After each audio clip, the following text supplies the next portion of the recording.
Avez-vous déjà eu le sentiment de ne pas exister, d'être entouré de gens et d'être toujours complètement ignoré?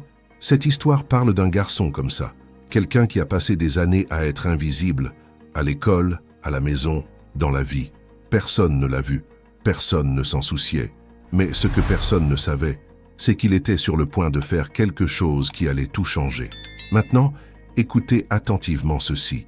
Ce n'est pas simplement une autre histoire de dépassement. Il ne s'agit pas de gloire. Ce n'est pas une question d'argent. Il s'agit de quelque chose de beaucoup plus profond. Le moment précis où une personne ordinaire, détruite intérieurement, décide de renverser sa propre situation. Pas d'aide, pas d'applaudissements, personne autour. Et le plus curieux, il l'a fait sans montrer ton visage, sans crier et sans sortir de la maison. Vous comprendrez pourquoi quand vous aurez l'impression que cette histoire pourrait aussi être la vôtre. Mais seulement si tu restes jusqu'au bout. Cette histoire comporte 3 phases, la douleur, la décision et le tournant. Et quand tu arriveras au dernier, tu verras que parfois, tout ce dont le monde a besoin, c'est que quelqu'un d'invisible décide de se montrer. Et peut-être que quelqu'un, c'est toi. Il n'a jamais été le genre de personne à attirer l'attention. Depuis tout petit, il a appris à ne pas faire de bruit, à ne pas prendre de place, à ne pas déranger. À l'école, je m'asseyais, toujours au fond de la classe. Pas par choix, mais parce que c'était le seul endroit où il pouvait disparaître sans que personne ne s'en aperçoive. Lorsque le professeur a appelé, son nom était le seul à être prononcé avec hésitation, comme si même le professeur avait des doutes quant à savoir s'il y étudiait toujours. Et c'était exactement ce qu'il ressentait au quotidien. Un étranger dans sa propre routine. Ses collègues passaient à côté de lui comme quelqu'un traversant une ombre. Jamais un « bonjour », jamais un « comment vas-tu », jamais un regard qui disait « je te vois ». Sa douleur n'était pas scandaleuse, c'était silencieux. Ce genre de douleur qui ne crie pas à haute voix, mais qui vous consume lentement à l'intérieur jusqu'à ce que vous oubliez ce que c'était que de se sentir vivant. À la maison, ce n'était pas différent. Le père est arrivé fatigué du travail et voulait juste le silence. La mère, bouleversée, voulait juste dormir. Et il voulait juste se faire remarquer. Je voulais juste entendre quelqu'un dire « bonsoir, comment s'est passée ta journée ?» Ou simplement « tu es là ?» Mais les jours passaient comme s'il n'était qu'un élément du meuble. Je me suis assis à table, j'ai mangé rapidement, en silence, et je suis retourné dans la chambre, seul, toujours seul. Il a appris à ne plus rien attendre de personne. Il a arrêté d'essayer de parler. Il a arrêté d'essayer de plaire. Il a arrêté d'essayer d'être vu. Et c'est à ce moment-là que sa blessure a commencé à se transformer en cicatrice, lorsqu'il a compris que personne ne viendrait le sauver, que le monde pour lui était un endroit où soit on crie, soit on est oublié. Mais il ne savait pas crier. Je ne l'ai jamais su. Il a toujours pensé que montrer ses sentiments était un signe de faiblesse. Alors j'ai tout gardé. La colère, la tristesse, l'envie de disparaître. Il gardait tout à l'intérieur, comme quelqu'un qui remplit un seau dont le fond a une fuite. Parfois, il se demandait « si je disparaissais aujourd'hui, est-ce que quelqu'un le remarquerait ?» Et la réponse est venue comme un couteau. Non, personne ne le remarquerait. Pas d'amis, car il n'en avait pas. Pas de professeur, parce qu'il n'était qu'un autre. Pas de voisin, car il ne parlait à personne. Et c'est un de ces jours de silence absolu que quelque chose en lui commença à changer. C'était une nuit comme les autres. Le bruit de la télévision dans le salon, la lumière éteinte dans la chambre et le bruit de la pluie dehors. Il se regarda quelques secondes dans le miroir. Mais cette fois, quelque chose était différent. Pour la première fois, il ne détourna pas le regard. Il se tenait là, regardant son propre reflet comme s'il regardait un étranger. Et à ce moment-là, quelque chose en lui s'est réveillé. Une voix faible, presque imperceptible, murmura « Si personne ne te voit, alors tu dois apprendre à te voir ». Et c'est avec cette phrase qui résonnait dans son esprit qu'il ouvrit le tiroir du bureau, en sortit un vieux cahier déjà poussiéreux et fit ce que personne n'imaginait. Il se mit à écrire. Pas un essai, pas une lettre, mais un cri silencieux, une confession sans destinataire. Il a écrit tout ce qu'il ressentait et n'a jamais eu le courage de le dire.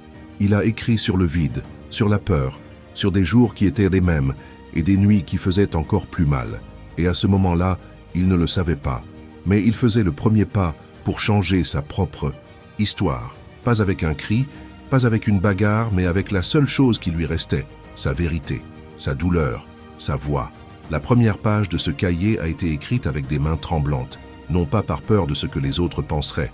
Après tout, personne ne le verrait jamais, mais par peur de ce à quoi il allait lui-même faire face. La vérité elle-même. Chaque mot qui y apparaissait était comme ouvrir une vieille blessure, cachée sous des couches et des couches de silence. Idi écrivait comme s'il nettoyait une fenêtre vieille de plusieurs années, essayant de voir ce qu'il y avait de l'autre côté. Et ce qu'il a vu, c'était de la douleur, c'était la solitude. Mais ce fut aussi une étincelle, un éclair de force qu'il pensait jusqu'alors inexistant. C'est à ce moment-là, par ce matin froid et pluvieux, qu'il réalisa, même si personne ne l'entendait, il avait quelque chose à dire, et c'était suffisant pour continuer.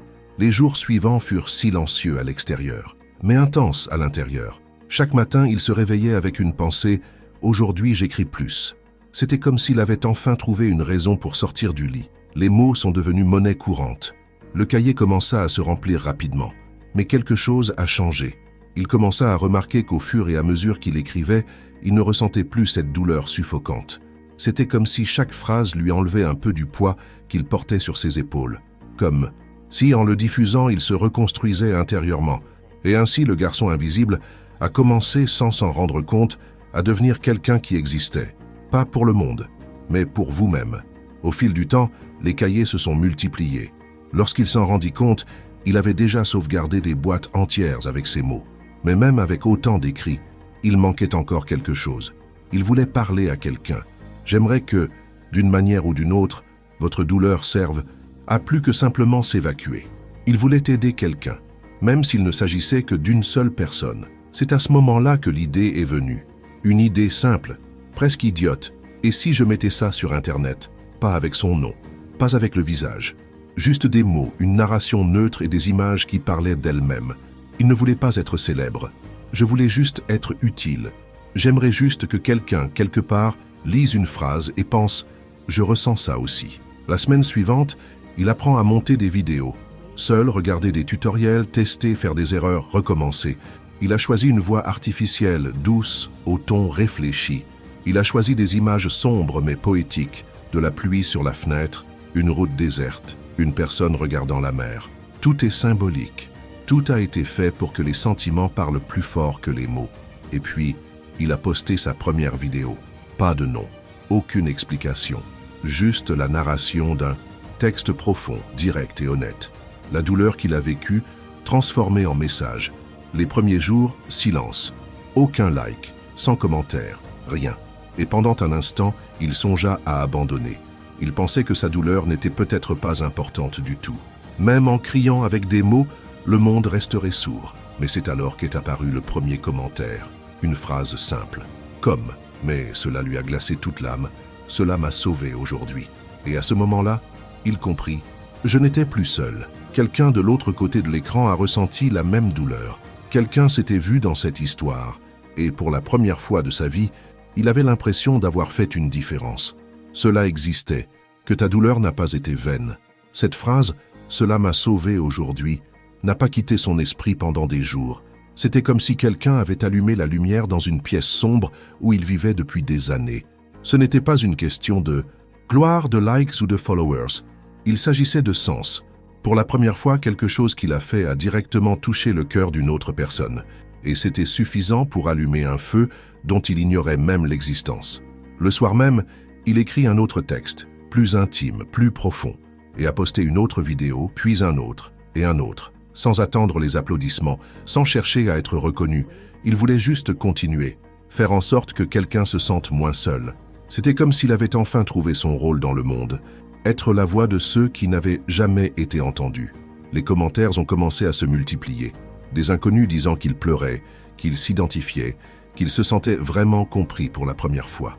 Des gens qui racontent des histoires d'abandon, de perte, de dépression, de tentatives d'abandon. Mais à ces douleurs s'ajoutaient des phrases telles que « Tu as dit tout ce que je ressentais, mais je n'ai jamais pu le dire ». Ce garçon que personne n'a remarqué parlait désormais pour des centaines de personnes. Et il était toujours anonyme. Aucune photo, pas de nom, aucune vanité. Juste des mots sincères, entourés d'images symboliques et de voix artificielles. Mais au fond, chaque vidéo était un morceau de lui, une tranche de l'âme qu'il cachait au monde. Pendant ce temps, Il continue d'être invisible dans la vraie vie. À l'école, rien n'avait changé. À la maison, la routine était la même. Mais à l'intérieur, tout était différent. Il savait qu'il construisait quelque chose. Je savais que chaque personne touchée par ces histoires créait un courant silencieux. Et cette chaîne était faite d'empathie, de connexion, de guérison. Il s'est rendu compte qu'il y avait une armée de blessés, répandus à travers le monde, attendant que quelqu'un dise exactement ce qu'ils avaient besoin d'entendre. Et que, aussi incroyable que cela puisse paraître, personne n'a jamais eu le courage de dire. Et c'est là qu'il comprit. Les douleurs qui m'ont gardé silencieux pendant des années sont maintenant les mots qui libèrent les autres. Cette prise de conscience a tout changé.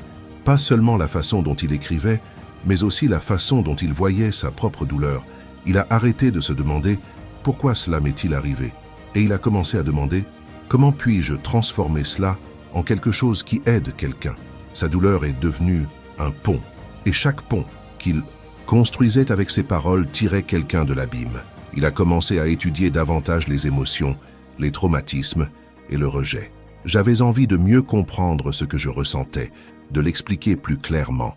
À chaque nouvelle vidéo, il touchait non seulement ceux qui regardaient, mais aussi lui-même. C'était comme s'il guérissait ses propres blessures, aidant les autres à soigner les leurs. Et plus il donnait, plus il recevait en retour. Mais pas en argent, ni en gloire. Il a reçu quelque chose de bien plus précieux, un sentiment d'existence.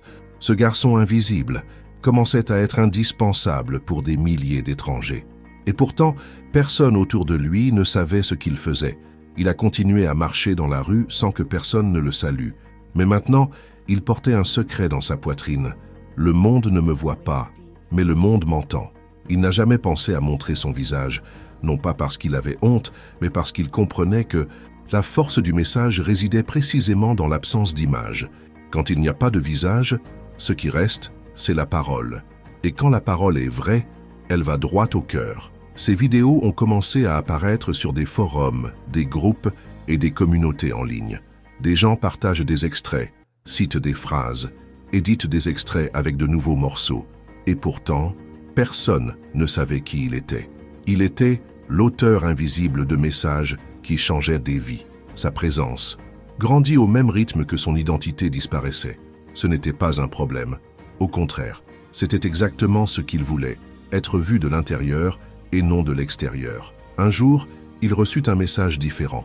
C'était d'une fille, jeune, qui disait avoir découvert la chaîne par hasard, en pensant à en finir avec tout cela. Elle a dit qu'elle avait regardé une vidéo, puis une autre, et puis elle s'est mise à pleurer. Il a pleuré comme s'il n'avait pas pleuré depuis des mois. Elle a dit que là, avec cette voix robotique, dans ces images sombres et ces phrases qui semblaient arrachées du cœur, elle a senti, pour la première fois, qu'elle n'était pas folle, que je n'étais pas seul, que quelqu'un, quelque part, comprenait ce qu'elle ne pouvait même pas s'expliquer. « Vous m'avez sauvé sans me connaître », a-t-elle écrit. Et alors, je me suis promis, j'essaierai encore un jour. Il a lu ce message en silence. Et à ce moment-là, il comprit une fois pour toutes, c'était plus grand que lui. La douleur qui l'a accompagné pendant des années n'a pas été vaine. C'était devenu un pont, en refuge, en message. Et même si le monde réel restait indifférent, même si personne à l'école ne le savait, même si à la maison, personne ne lui demandait comment il allait, il avait désormais une certitude que personne ne pouvait lui enlever. J'existe, et mon existence a un impact sur les autres. Ses paroles sauvaient des vies, et en sauvant les autres, il s'est sauvé. Lui-même, parce que chaque vidéo qu'il a postée, chaque texte qu'il a écrit, était un geste de résistance, une réponse au monde qu'il a toujours ignoré, une manière de dire « Vous ne me voyez pas, mais je suis là, et on a besoin de moi ». Il n'est jamais devenu une célébrité. Je n'ai jamais gagné de prix. Il n'a jamais été reconnu en public. Mais dans chaque commentaire de quelqu'un disant « Vous m'avez aidé », il y avait plus de valeur que n'importe quel applaudissement. Il n'a pas cherché à être le centre de l'attention. Il voulait être l'étincelle de la transformation dans la vie de ceux qui en avaient le plus besoin. Et il a réussi. Le garçon invisible est devenu un phare pour les perdus. Une voix sans visage, mais avec une âme. Quelqu'un qui a appris que le silence peut être rompu sans crier. Cette douleur, lorsqu'elle est partagée honnêtement, devient une guérison collective. Et ça, au final, être remarqué n'est pas aussi important qu'être utile. Si vous êtes arrivé jusqu'ici, vous vous êtes peut-être vu dans une partie de cette histoire. Peut-être que vous portez aussi une douleur silencieuse, des blessures que personne ne voit. Et peut-être comme lui, attendez-vous un signe. Alors laissez-moi vous dire, cette vidéo est ce signe. Tu n'es pas seul. Vous avez une voix, même si vous n'avez pas encore compris comment l'utiliser. Et si cette vidéo a touché quelque chose en vous, partagez-la. Pas pour m'aider, mais pour aider quelqu'un qui maintenant pense peut-être à abandonner. Parce que parfois une vidéo comme celle-ci peut sauver une vie.